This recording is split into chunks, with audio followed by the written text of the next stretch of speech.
Hello guys! Hello Earth Signs! Hello Virgo, Capricorn, and Taurus. Welcome dito sa aking channel, Kapalaran 888. Welcome! Alamin natin kung anong messages, vibration, gabay, energy para sa lahat ng Earth Signs, Virgo, Capricorn, and Taurus. Ano bang messages na pwedeng makuha natin sa araw na ito or sa weekend na to? Earth Signs, Virgo, Capricorn, and Taurus.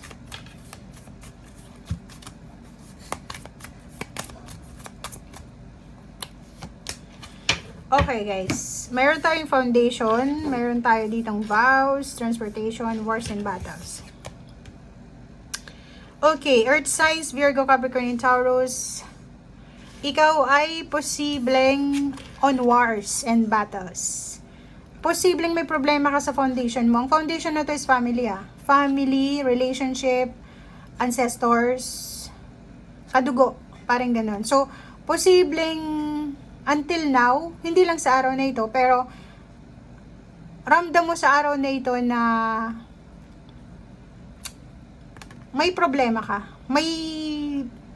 Meron kang inner battles. Meron kang sama ng loob or pwedeng meron kang pinoproblema sa ngayon na apektado yung foundation mo.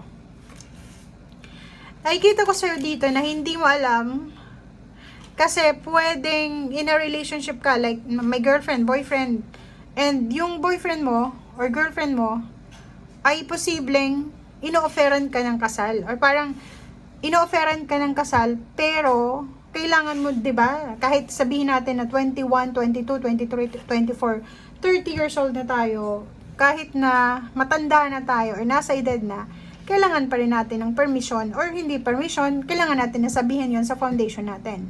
Sa parents, sa relatives, sa family. Kaso lang, hindi kayo in good terms. Nasa wars and battles magkaaway. So, nakikita ko sir dito na mahirapan ka.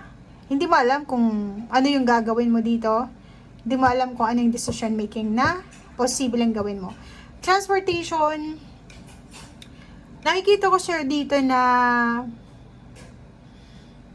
parang gusto mong mag-travel or pwedeng lumipat. Kalilipat mo lang siguro ng bahay or kalilipat mo lang siguro ng tirahan. O yung iba sa inyo dyan is plano nyo pa lang na mag-travel or plano nyo pa lang na umalis or plano nyo pa lang na magpakalayo-layo. Comment down below guys if resonated ka. Okay, nako. Sabi ko na Alam mo to nakakatakot itong barahang to.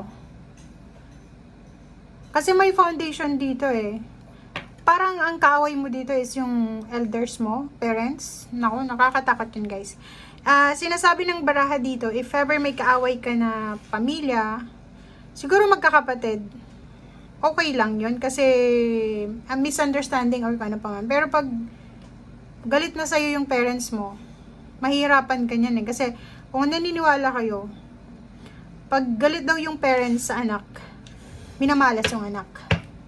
Naniniwala ka lang. Pero ito hagupit to Hagupit to ng karma. 11. Yun yung kailangan mong pag-iwasan. Tama yun ba yan? Iwasan. Maging aware ka dito Plus, King of Clover pa siya. Na posibleng yung ginagawa mo sa ngayon or yung actions mo ngayon, kailangan mong bantayan siya. Kailangan mo siyang i-verify. Verify ba? Tama. Pag-isipan. Kailangan natin ng clarity sa mga decision making natin. Kasi ito, alam mo to, it's either good or bad karma yan. Kasi 11 yan Kung ano daw yung ginagawa mo sa ngayon, yun yung ibabalik sa'yo ng universe. Kung ano yung hagupit kasi to So, ibig sabihin, it's a karma. So, karmic justice, karmic relationship. Kung ano yung ginagawa natin sa ngayon, pwedeng ibalik sa atin ng universe yan. Sa susunod na pwedeng 11 months, 11 years, 11 days. So,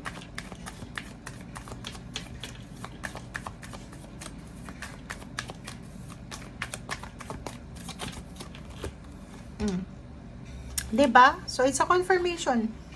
Kung makikita mo dito, Earth Signs, may choice ka naman na double confirmation yung wars and battles May choice ka daw eh. May choice ka na ayusin etong wars, battles,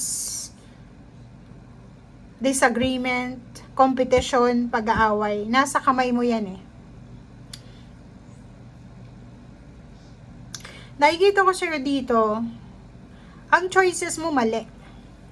Ang choices mo dito is masyadong mali.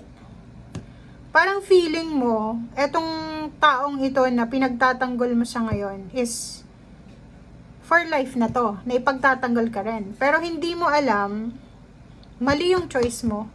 Mali na talikuran mo to. Lalo na kung family to, kasi si Tris. Tingnan natin, bakit ganun yung message mo?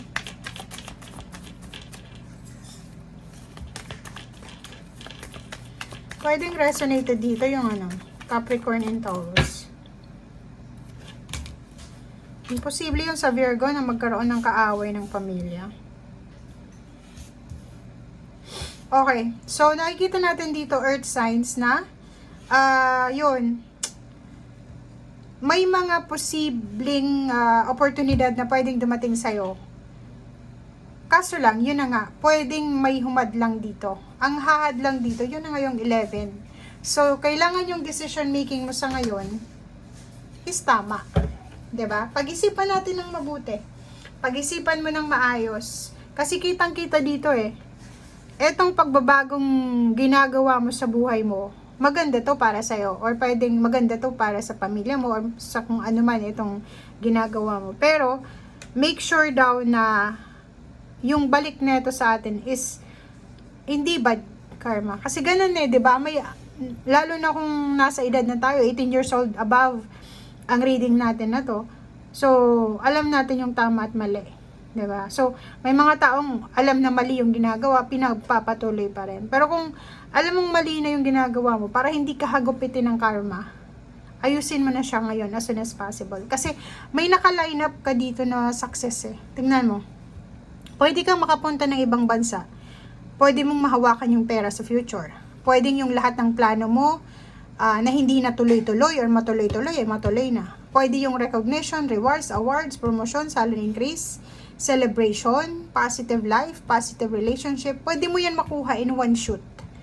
Okay? So, kailangan mong magdesisyon ng tama sa ngayon. Kasi pwede itong mahadlangan eh. Double confirmation yung wars and battles mo. Ang hirap kalabanin yun eh. Kasi, tapos meron pa ditong hagupit ng karma, ng manifestation. Okay. Oh. Prioritize peace. Hindi mo dapat pina-prioritize to. Nakakaloka no? Kasi normally yung mga earth signs, hindi sila ganun klaseng tao. Yung mga earth signs, especially yung Taurus tsaka Virgo, sila yung mga taong mababait, kalmado. Pero hindi na, bakit ganito? Bakit may kaaway ka? Especially trees pa, especially foundation mo pa. Double pa, 'di ba? May balak magpakasal na ayaw ipaalam sa parents. Parang ganun, may mga sikreto na ayaw iparating sa parents. May mga travel na plano na hindi ipaparating. Parang ganun. So, comment down below guys, okay? Thank you. Bye!